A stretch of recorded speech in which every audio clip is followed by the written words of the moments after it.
Hello guys, அஹ்லன் வஸஹ்லன். டைரா பச்சன் உங்களை மீண்டும் வரவேற்கல. நான் ரொம்ப சந்தோஷப்படுறேன். என்னோட பேர் ஜாசிம். நம்ம இந்த வீடியோல எதை பத்தி பார்க்க போறோம்னா ஒரு உண்மை சம்பவம் தான். இது இந்த விஷயம் வேற யாருக்குமே நடக்கக்கூடாது. இனி வரக்கூடிய காலங்களில் இந்த தவறு நடக்கக்கூடாதுங்கிறதுக்காக தான் ஒரு சின்ன ஒரு அவேர்னஸ் வீடியோ.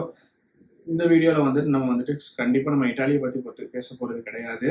இந்த வீடியோல நம்ம ஜார்ஜியா அப்படிங்கிற ஒரு கண்ட்ரியோட பத்தி தகவலை தான் நம்ம பார்க்க போறோம். இது நான் பர்சனலா அந்த பாதிக்கப்பட்டவங்க கிட்டே நான் பேசி நாங்கள் நடக்கிறது என்னங்கிறத தெரிஞ்சுக்கிட்டனால நான் இது ஒரு அவேர்னஸாக அந்த வீடியோ பண்ணணுங்கிற ஒரு நோக்கத்துக்காக தான் அந்த வீடியோ நான் பண்ணுறேன். ஸோ இந்த வீடியோ ஸ்கிப் பண்ணாமல் கடைசி வரைக்கும் பாருங்கள். குறிப்பாக பேரண்ட்ஸ் இந்த வீடியோவை பாருங்கள். அண்ட் இந்த 18 வயசுலேருந்து 23 வயசுக்குள்ள இருக்கிற ஸ்டூடெண்ட்ஸ் கண்டிப்பாக இந்த வீடியோ ஸ்கிப் பண்ணாமல் பாருங்கள். நம்ம சேனலில் நீங்கள் இப்போ தான் இந்த வீடியோ முதல்ல பார்க்குறீங்கன்னா நம்ம இட்டாலியை பற்றி நிறைய பேசியிருக்கோம். நம்ம இட்டாலியோட எஜுகேஷன்ஸை பற்றி நம்ம பிரத்யேகமாக தமிழில் வீடியோஸ் பண்ணிகிட்டு இருக்கோம். ஸோ தவறாமல் நம்ம சேனலுக்குள்ளே போயிட்டு பிளேலிஸ்ட்லாம் இருக்குது, அதெல்லாம் பார்த்து நீங்கள் தெரிஞ்சுக்கங்க.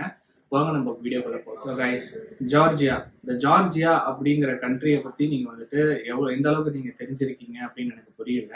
பட் ஜார்ஜியா அப்படிங்கிற கண்ட்ரிக்கு ரொம்ப பிரத்யேகமான ஒரு கன்சல்டன்சிஸ்க்கு ரொம்ப ஃபேமஸான ஒரு ஊர் இந்த ஜார்ஜியா. ஏன் அப்படின்னு பார்த்தீங்கன்னா இங்கே ஜார்ஜியாவில் எம்பிபிஎஸ் பண்ணலாம், எம்டி பண்ணலாம்னு சொல்லிட்டு நிறைய நீங்கள் அட்வர்டைஸ்மெண்ட் பார்த்துருப்பீங்க. ஸோ அதுலேருந்து தான் நம்ம ஒரு விஷயத்தை நம்ம இன்னைக்கு பார்க்க போகிறோம். ஸோ இன்னைக்கு டேட் 9. நான் ஷிஃப்ட்டு முடிச்சுட்டு நான் நான் ஒர்க்கில் இருக்கும்போது எனக்கு ஒரு ஸ்டூடெண்ட் மெசேஜ் பண்ணாங்க. அண்ணா இந்த மாதிரி எனக்கு ஒரு ஹெல்ப் வேணும் அப்படின்னு சொல்லி கேட்டுட்டு, ஸோ நானும் என்ன அப்படின்னு சொல்லிட்டு ஃபஸ்ட்டு நான் தெரிஞ்சுக்கல. ஏன்னா ஒர்க்கில் இருந்தனால என்னால் கான்சன்ட்ரேட் பண்ண முடியல. அப்போ நான் சொன்னேன், இந்த மாதிரி நான் வீட்டுக்கு போயிட்டு நான் உங்களுக்கு டெக்ஸ்ட் பண்ணுறேன், நான் இப்போ ஒர்க்கில் இருக்கேன், எனக்கு ஒரு 8 hours ஷிஃப்ட் இருக்குது அப்படிங்கும்போது அவங்க சரிண்ணா நீங்கள் எப்போ ஃப்ரீயாக இருக்கிறீங்களோ அப்போ பேசலாம் அப்படின்னு சொன்னாங்க. அப்போ அவங்க கேட்டது, அவங்க என்ன கேட்டாங்க அந்த டெக்ஸ்ட்ல அப்படின்னு பார்த்தீங்கன்னா அண்ணா நான் இட்டாலியில் பேச்சுலர்ஸ் பண்ணணும் அப்படின்னு சொன்னாங்க.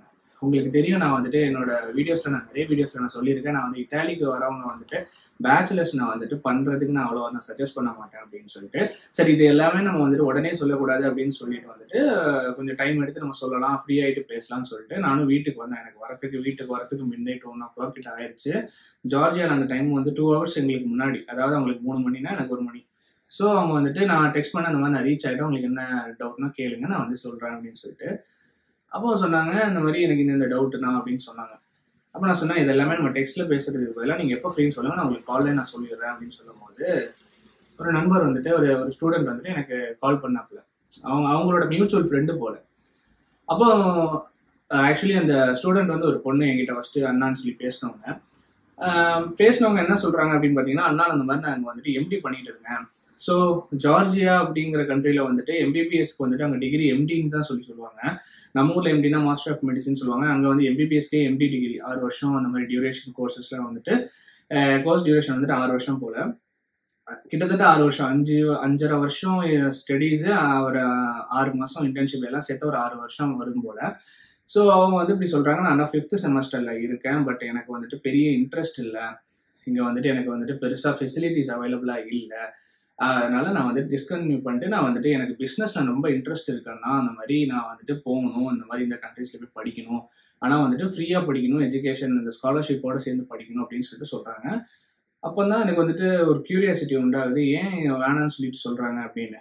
ஏன்னா எனக்கே தெரியும் எம்பிபிஎஸ் இந்தியாவை தவிர்த்து நீங்கள் மற்ற கண்ட்ரீஸுக்கு போனீங்கன்னா ரஷ்யா, சைனா, எங்கள் ஊர்லேயுமே காயல்பட்டினத்துலேயுமே பிலிப்பீன்ஸு, அப்புறம் சைனா, ரஷ்யாவில் பண்ணவங்களாம் இருக்காங்க. சைனாவில் பண்ணவங்க எனக்கு தெரிஞ்சு ஓரளவுக்கு இப்போ அப்படி இப்படின்னு சொல்லிட்டு நம்ம இந்தியன் மெடிக்கல் கவுன்சிலில் ஜாயின் பண்ணிட்டாங்க. நம்ம எக்ஸாம்லாம் எழுதி அதை பற்றிலாம் நம்ம டீட்டெயிலாக பேச போகிறதில்ல. பட் இந்த ஜார்ஜியாங்கும் எனக்கு புதுசாக இருந்துச்சு. அப்போ தான் அவங்க ஷாக்கிங்கான சில விஷயங்கள்லாம் சொல்கிறாங்க. எப்படின்னா இவங்க 12th பயோ மேக்ஸ் எல்லாம் முடிச்சுட்டு ஒரு பர்டிகுலர் கன்சல்டன்சி கிட்ட போயிட்டு இந்த மாதிரி நாங்கள் டாக்டர் பண்ணணும் அப்படின்னு சொல்லும்போது அவங்க ஜார்ஜியாவை சஜஸ்ட் பண்ணியிருக்காங்க. ஜார்ஜியாவில் அவங்க என்னெல்லாம் சொல்லி சஜஸ்ட் பண்ணியிருக்காங்க அப்படின்னு பார்த்தீங்கன்னா இங்கே வேர்ல்ட் கிளாஸில் ஒரு டீச்சிங் இருக்கும், உங்களோட தரம் உயரும், இங்கே நீங்கள் மெடிக்கல் கவுன்சிலில் நீங்கள் ரிஜிஸ்டர் பண்ணிக்கலாம், அக்னாலஜிட் யூனிவர்சிட்டி, இங்கே நிறைய இன்டர்நேஷனல் ஸ்டூடெண்ட்ஸ் படிக்கிறாங்க அப்படி இப்படின்னு சொல்லிட்டு நிறைய பட்டரிங் வேர்ட்ஸ்லாம் யூஸ் பண்ணி அவங்கள மேனிப்புலேட் பண்ணி ஒரு கிட்டத்தட்ட அவங்க சர்வீஸுமே ஒரு 2 லட்சத்துலேருந்து 3 லட்சம் வரைக்கும் ஒரு ஸ்டூடெண்ட்டாக வாங்கியிருக்காங்க இந்த பர்டிகுலர் கன்சல்டன்சி. அண்ட் பார்த்தீங்கன்னா இந்த பர்டிகுலர் கன்சல்டன்சி ஒரு ஸ்டூடெண்ட்டோட இல்லை, 23 ஸ்டூடெண்ட்ஸ் அந்த பர்டிகுலர் கன்சல்டன்சி மூலமாக ஜார்ஜியாவுக்கு வந்திருக்காங்க. வந்தவங்க வந்துட்டு வந்ததுக்கு அப்புறம் தான் தெரியுது வந்துட்டு இங்க எஜுகேஷன் எல்லாமே பிடிஎஃப் முறையில இருக்கு அப்படின்னு. உங்களால நம்ப முடியுதா? நீங்க டாக்டர் சம்பந்தப்பட்ட விஷயங்கள் படிக்கிறீங்க. நீங்க எவ்வளவு கிளினிக்கலா வந்துட்டு நீங்க இருக்கணும், லைக் எவ்வளவு தியரிட்டிக்கல் இல்லாம எவ்வளவு ப்ராக்டிக்கலா வந்துட்டு நீங்க வந்துட்டு பெர்ஃபார்ம் பண்ணணும். ஆனா அந்த யூனிவர்சிட்டியோட பேர் பாத்தீங்கன்னா யூரோப்பியன் யூனிவர்சிட்டின்னு சொல்லி சொன்னாங்க. அண்ட் அந்த யூனிவர்சிட்டியில ஹாஸ்பிட்டல் கிடையாது, கெடாவர் கிடையாது, அண்ட் ஒழுங்கான ஃபெசிலிட்டிஸ் கிடையாது. அவங்க இருக்கிற ப்ரொஃபஸர்ஸ்லாம் யாருன்னு பார்த்தீங்கன்னா வந்துட்டு அந்த யூனிவர்சிட்டியில படித்த ஸ்டூடெண்ட்ஸ் வந்துட்டு பார்ட் டைமாக வந்துட்டு ஒரு ப்ரொஃபஷனல் டீச்சிங் மாதிரி பண்ணிட்டு போயிருக்காங்க. ஃபார் எக்ஸாம்பிள், இப்போ வந்துட்டு ஒரு செமஸ்டர்ல இருக்கிற ஸ்டூடெண்ட் அந்த டீச்சர் வந்துட்டு நெக்ஸ்ட் செமஸ்டர்ல இருக்க மாட்டாரு. அதாவது அவங்க எப்பெல்லாம் வந்துட்டு ஃப்ரீயா இருக்காங்களோ அப்பெல்லாம் வந்து பாடம் எடுத்துட்டு போற மாதிரி தான் வந்துட்டு ஒரு சிஸ்டத்தை வச்சிருக்காங்க. ஸோ அப்பவே எனக்கு வந்துட்டு என்னடா இது அப்படின்னு ஆயிடுச்சு. சில ஜார்ஜியாவை தவிர்த்து மற்ற கண்ட்ரியா இருக்கட்டும், பிலிப்பீன்ஸா இருக்கட்டும், இல்லைன்னா வந்துட்டு ரஷ்யாவா இருக்கட்டும், சைனாவா இருக்கட்டும், அட்லீஸ்ட் அந்த யூனிவர்சிட்டியில ஒரு ஹாஸ்பிட்டல்னு ஒன்று இருக்கும். இந்த ஹாஸ்பிட்டல்ல பேஷண்ட்ஸ்னு ஒன்று இருப்பாங்க. அதுக்கப்புறம் பார்த்தீங்கன்னா வந்துட்டு உங்களுக்கு ஏதாவது ஒரு நீங்க வந்து கேஸ் ஸ்டடி பண்ணுவீங்க, இது எல்லாமே இருக்கும். இதெல்லாம் சேர்ந்து தான் வந்துட்டு ஒரு மெடிசின் பண்ண முடியும். வெறும் நீங்க வந்துட்டு புக்ல படிச்சு மட்டுமே போய் பெர்ஃபார்ம் பண்ண முடியாதுல்ல. பட் அன்ஃபார்ச்சுனேட்லி இந்த யூனிவர்சிட்டியில எதுவுமே கிடையாது. அதாவது புக்ல இருக்கிற சில வேர்டிங்ஸை வந்து காப்பி பேஸ்ட் பண்ணி ஒரு பிடிஎஃப் ஃபார்மேட்டா வந்துட்டு கொடுத்துருவாங்க. அதை தான் எக்ஸாமுக்கு படிக்கணும் அப்படின்னு சொல்லிட்டு. அதோட நிப்பாட்டாம அவங்களுக்கு மேக்சிமமா வந்துட்டு இந்த 3 வருஷத்துல அவங்க என்ன கத்துக்கிட்டாங்க அப்படின்னு பாத்தீங்கன்னா, பிபி செக் பண்றதும், பிளட் சிரிஞ்சி எப்படி வந்துட்டு கரெக்டா வந்துட்டு ஐவி பண்றது, அதுக்கப்புறம் பாத்தீங்கன்னா எப்படி பிளட் எடுக்கிறது, இது மட்டும்தான் அவங்க கத்துக்கிறாங்க இந்த ஒரு 3 வருஷத்துல. ஸோ இந்த 3 வருஷத்துல அவங்க கிட்டத்தட்ட பாத்தீங்கன்னா வந்துட்டு ஒரு 20 லட்சம் ரூபாய்க்கு மேல செலவழிச்சிருக்காங்க. இது ஒரு பொண்ணோட மனநிலைமை. அந்த பொண்ணுக்கு வெறும் 20 வயசு தான் இருக்கும். அந்த பொண்ணு வந்துட்டு டெவாஸ்டேட்டட், ஓகேங்களா. லைக் இதுக்கப்புறம் நம்ம என்ன பண்ண போறோம், இதுக்கப்புறம் நமக்கு ஃபியூச்சரே இருக்காது, அந்த அளவுக்கு ஒரு டெஸ்பரேட்டான ஒரு சுச்சுவேஷன்ல தான் என்ன வந்துட்டு நாடி இருக்காங்க. பட் இது பொண்ணுக்கு இந்த நிலைமை. அந்த பையன் வந்துட்டு என்கிட்ட பேசும்போது சொல்றான், ப்ரோ நான் வந்துட்டு ரொம்ப கஷ்டம் ப்ரோ, இங்க வந்துட்டு நான் ஒரு பைக் எடுத்து நான் டெலிவரி ஜாப் பண்ணி தான் வந்துட்டு நான் வந்துட்டு உங்களுக்கு வந்துட்டு இந்த டியூஷன் ஃபீயா இருக்கட்டும், என்னோட எக்ஸ்பென்சஸா இருக்கட்டும், இதெல்லாம் நான் தான் ப்ரோ பாத்துக்கிறேன். ஒரு செமஸ்டருக்கு கிட்டத்தட்ட வந்துட்டு 3 லட்சம் ரூபாய் வரைக்கும் செலவாகுது ப்ரோ எஜுகேஷனுக்கு. அது மட்டும் இல்லாம ஒரு மாசத்துக்கு 25,000 ரூபாய் அப்ராக்சிமேட்டா, அதுவும் ஷேரிங்ல வந்து பசங்களோட தங்கி நான் இருக்கிறனால எனக்கு 25,000 ரூபாய் செலவாகுது ப்ரோ. அது மட்டும் இல்லாம பாத்தீங்கன்னா வந்துட்டு இங்க வந்துட்டு தனியா போறது அவ்வளவு பிரச்சனையா இருக்கு. நிறைய பிரச்சனைகள் ப்ரோ. இந்தியன்ஸா இருந்தோம்னா ரொம்பவே டார்ச்சர் பண்றாங்க. நிறைய இந்தியன் ஸ்டூடெண்ட்ஸ் படிக்கிறாங்க. நாங்க எங்க போனாலும் குரூப்பா தான் போவோம். எஸ்பெஷலி அந்த பர்டிகுலர் கன்சல்டன்சிஸ்ல இருந்து 11 பாய்ஸ் அப்ராக்சிமேட்டா, மீதி இருக்க ரெஸ்ட் ஆஃப் த அந்த பீப்புள்லாம் பாத்தீங்கன்னா கேர்ள்ஸ். ஒரு பையனா வந்துட்டு சஸ்டெயின் ஆகுறது அட்லீஸ்ட் ஏதாவது பண்ணி பொழைச்சிக்கலாம்னு சொல்லுங்க. ஒரு பொண்ணா வந்துட்டு அவங்க அப்பா அம்மா வந்து இந்த கன்சல்டன்சியை நம்பி இந்த கண்ட்ரிக்கு அனுப்பணும்னா அவங்களுக்கு கிடைச்சது ஏமாற்றம் மட்டும்தான். ஸோ நான் இந்த வீடியோ பண்றதுக்கு முக்கியமான ரீசன் என்னன்னு பார்த்தீங்கன்னா, இந்த பேரண்ட்ஸோட கனவுகளை வந்துட்டு குழந்தைகளுக்கு திணிச்சு, லைக் அப்படி இல்லைன்னா லைக் குழந்தைகளோட கனவை வந்துட்டு அதை ஆராயாம இதுக்கு நல்லதா கெட்டதா இது எதுவுமே வந்துட்டு எக்ஸாமின் பண்ணாம ஒரு கன்சல்டன்சி கிட்ட போயிட்டு என்கிட்ட காசு இருக்கு, அப்படி இல்லைன்னா நான் வந்து கடன் வாங்கியாவது என் பிள்ளைய படிக்க வைப்பேங்கிற ஒரு விஷயம் இருக்குல்ல, அந்த பேரண்ட்ஸோட மென்டாலிட்டி. அந்த மென்டாலிட்டியை வந்துட்டு யார் யூட்டிலைஸ் பண்றாங்க அப்படின்னு பார்த்தீங்கன்னா வந்துட்டு இந்த கன்சல்டன்சி. நிறைய கன்சல்டன்சிஸ் வந்துட்டு இந்த மாதிரி ஒரு ஸ்கேம்ல, அதாவது இது ஆக்சுவலி லிட்டரலி ஒரு ஸ்கேம் தான். ஏன்னா ஒரு கன்சல்டன்சினா என்ன பண்ணணும்னா அங்க இருக்கிற ப்ரோஸ் அண்ட் கான்ஸை வந்து ஸ்டூடெண்ட்ஸுக்கு வந்துட்டு எத்தி வைக்கணும். இதெல்லாம் இருக்குதுப்பா, இதெல்லாம் உனக்கு படிக்க பிடிச்சிருந்ததுன்னா நீ போய் படி. நீங்க காசு சம்பாதிக்கிறது மட்டும்தான் ஒரு வேலையா இருந்ததுன்னா நீங்க ஏன் அடுத்த ஸ்டூடெண்டோட லைஃபை நாசம் பண்றீங்க?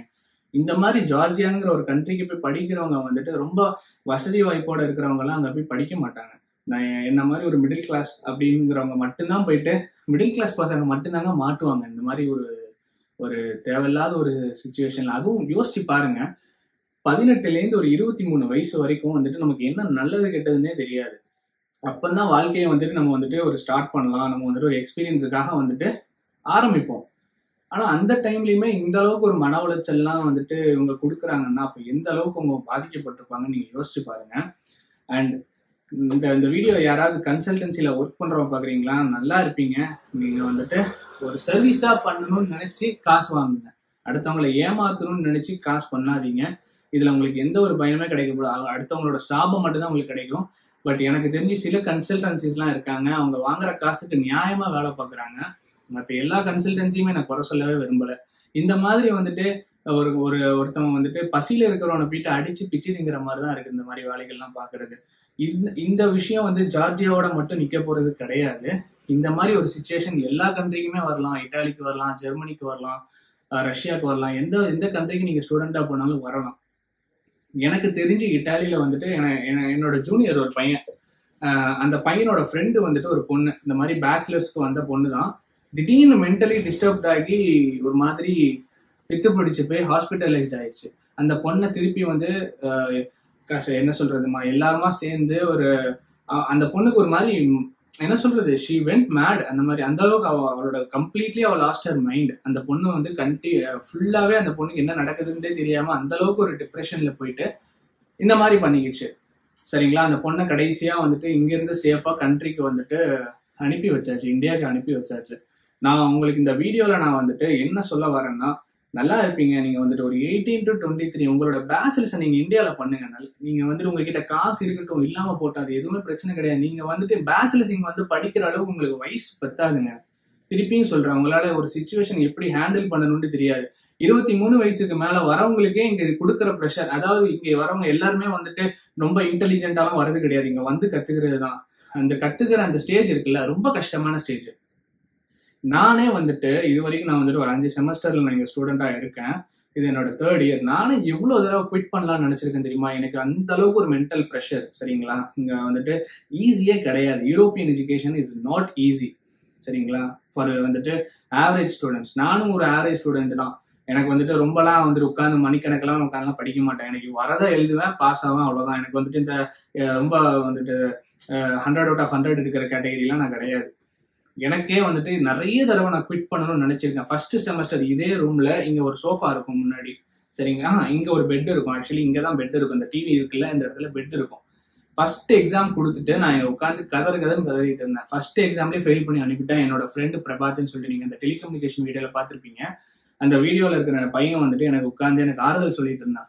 இது ஒரு எக்ஸாம் தான், தட்டி கொடுத்து என்ன வந்துட்டு என்ன சொல்றது, ஒரு நல்ல விஷயங்கள இதெல்லாம் பிரச்சனை இல்லை, அடுத்த கட்டத்துக்கு நீ போலாம் அப்படின்னு சொல்லி எனக்கு ஆறுதல் சொல்ல போய் எனக்கு மன அமைதி ஆயிடுச்சு. இதை நான் யார்கிட்ட போய் நான் ஷேர் பண்ண முடியும்? எனக்கு முடியல, படிக்க முடியல. ஏன்னா நம்ம வந்துட்டு கனவு கண்டுட்டு வந்துருப்போம், பண்ணலாம், அதெல்லாம் பண்ணிடலாம், இதெல்லாம் பண்ணிடலாம்னு சொல்லிட்டு.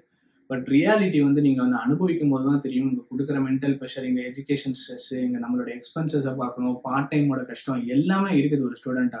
நான் வந்து கஷ்டத்தை மட்டுமே நான் சொல்லணும்னு விரும்பல. ஆனா எனக்கு தெரிஞ்சு மோஸ்ட்லி கஷ்டங்கள் மட்டும் தான் என் காதுக்கு வருது. சரிங்களா? அதனால மட்டும்தான் இந்த வீடியோ நான் பண்றேன். பேரண்ட்ஸ், நீங்க வந்துட்டு நல்லா இருப்பீங்க. இந்த கன்சல்டன்சியோட வலையில போய் மாட்டிக்காதீங்க. உங்க பையனோ ஒரு பொண்ணோ வந்துட்டு உங்களை மண்டையை கழுவி நான் வந்துட்டு இங்கதான் போய் படிப்பேன் அப்படின்னு சொன்னாங்கன்னா அவங்கள வந்துட்டு நீங்க வந்துட்டு கைட் பண்ணுங்க. இந்த மாதிரி கிடையாது, உனக்கு வயசு பத்தாது, நீ வந்துட்டு 18ல இருந்து 23 வயசு, இந்த ஏஜ் வந்துட்டு ஒரு மாதிரியான ஒரு குழப்பமான ஒரு ஏஜ். சரிங்களா? இந்த ஏஜ்ல தான் நம்ம வந்துட்டு ஒரு மாதிரி கரெக்டா மோல்ட் ஆகணும். ஆனா அந்த டைம்ல இங்க வந்து கஷ்டப்பட விட்டுட்டான அந்த பொண்ணுங்க, பசங்களை விடுங்க, பொண்ணுங்க என்ன பண்ணுவாங்க பாவம்? அவங்களால என்ன பண்ண முடியும்? ஒரு சேஃப்டி தனியா வந்துட்டு ஒரு கண்ட்ரில தனியா அவங்க வந்து மாட்டிப்பாங்க. அவங்களுக்கு ஹெல்ப்புக்கு யாரும் இல்லைன்னா தனியா வெளியில கூட போக முடியாது. ஸோ இந்த வீடியோ பார்க்குற பேரண்ட்ஸ், நான் திருப்பியும் சொல்றேன், பேச்சுலர்ஸ் நீங்க இந்தியாவில் பண்ணுவீங்க உங்க குழந்தைங்கள. மாஸ்டர்ஸுக்கு நல்லா அந்த பொண்ணுங்களே அந்த பையனுங்களே வந்துட்டு தெரிஞ்சுப்பாங்க. அந்த ஃபைனல் இயர் வரும்போது அவங்களே ரீசர்ச் பண்ணணும், செல்ஃபா வந்துட்டு நம்ம மோட்டிவேட் ஆகி அவங்களே வந்துட்டு அப்ரோச் பண்ணுவாங்க ஒரு ப்ராசஸ்க்கும். அப்பதான் வந்துட்டு அவங்களுக்கு ஒரு ஐடியா கிடைக்கும், உங்களால எதையுமே வந்து பண்ண முடியுங்கிற ஒரு மென்டாலிட்டி வரும். ஸோ இந்த ஒரு ஜார்ஜியால நடந்த ஒரு ஸ்டூடெண்ட்டுக்கு நடந்த ஒரு விஷயம் வேற யாருக்கும் நடக்கக்கூடாதுங்கிறதுக்காக மட்டும்தான் நான் இந்த வீடியோ போடுறேன். பிளஸ் கன்சல்டன்சி, திருந்துங்க, இனிமையாச்சும் திருந்துங்க. இன்னும் எத்தனை பேரோட ஸ்டூடெண்ட்ஸோட லைஃபை நீங்க நாசம் பண்ண போறீங்கன்னு எனக்கு புரியல. பண்ற சர்வீஸை தெளிவா பண்ணுங்க. ஒரு யூனிவர்சிட்டியை நீங்க ப்ரொமோட் பண்றீங்கன்னா அந்த யூனிவர்சிட்டியை பத்தி தெளிவா தெரிஞ்சுக்கிட்டு ப்ரொமோஷன் கொடுங்க. காசு தராங்கிறதுக்காக வந்துட்டு கண்டமேனிக்கு ப்ரொமோஷன் பண்ணி ஒரு ஸ்டூடெண்டோட வாழ்க்கையை நாசம் பண்ணிடாதீங்க. அந்த பொண்ணோ அந்த பையனோ 6 வருஷம் முடிச்சுட்டு வெளியில வரும்போது திணறிட்டு இருப்பாங்க. அந்த திணறலுக்கெல்லாம் காரணம் நீங்களா தான் இருப்பீங்க. அந்த காசு எல்லாமே உங்களுக்கு எங்க போய் சேரும்னு எனக்கு தெரியல. நான் ரொம்ப என்ன சொல்றது, அந்த பையன் பேசும்போது என்னால அந்த பையனுக்கு என்ன ஹெல்ப் பண்றதுன்னு எனக்கு தெரியல. அப்ப நான் சொன்னேன், நான் அந்த மாதிரி வீடியோ பண்ணவான்னு அந்த பையன் பெர்மிஷன் கிடைக்கிறேன். நல்லா பண்ணுங்க ப்ரோ, கண்டிப்பா பண்ணுங்க ப்ரோ, மற்றவங்களுக்கு இது வந்துட்டு ஒரு ஐடியா கிடைக்கும் அப்படின்னு சொல்லிட்டு. அதனால மட்டும் இந்த வீடியோ பண்ணியிருக்கேன். ஸோ கைஸ், அவேராக இருங்க, மாட்டிக்காதீங்க வலைகளில். இன்னொரு வீடியோவில் நான் உங்களை சீக்கிரமாக சந்திக்கிறேன். அது வரைக்கும் சாவ் சாவ், ci vediamo dopo, grazie mille.